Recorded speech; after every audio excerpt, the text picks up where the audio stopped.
The Fresno County Sheriff's Office has announced what they believe to be a connection between a recent deputy-involved shooting and a homicide investigation from last month. Authorities believe this man, Dennis Hapawana, is responsible for both incidents.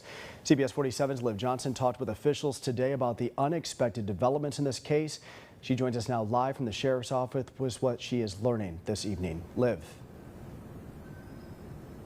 Well, Brian, it was shell casings found at Hapawana's home that matched shell casings found at the home where the homicide took place in November that made deputies want to look into these cases further, and they're confident there is a connection. This was the scene on November 17th when sheriff's deputies found 44-year-old Amanda Berry dead in her front yard. Further examination showing she was shot by a 9mm bullet. This was the scene on December 6th when deputies were dispatched just 3 miles away from Berry's home to respond to a shots fired call. When they arrived, 32-year-old Dennis Hapawana was outside. Officials say he immediately fired a rifle at the deputy's vehicle.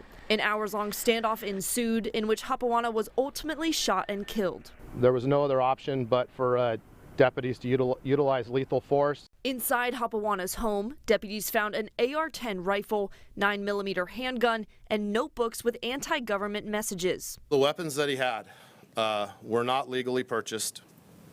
They were not registered to him. Talked about Nazis and parasites and people out to get him.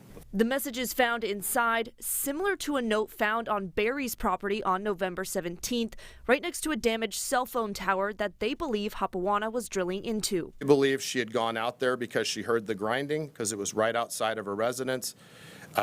Surveillance footage showed that she had a flashlight with her.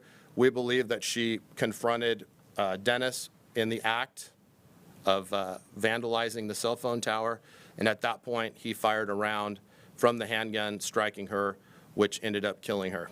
Zanoni says a firing test on Hapawana's 9mm gun produced an identical strike match to the casings found at Berry's home and Hapawana's home. They say his family told officials he suffered from severe mental health issues. What his parents did say about 3 days leading up to the officer-involved shooting, that they had noticed kind of his mental health declining significantly in those 3 days.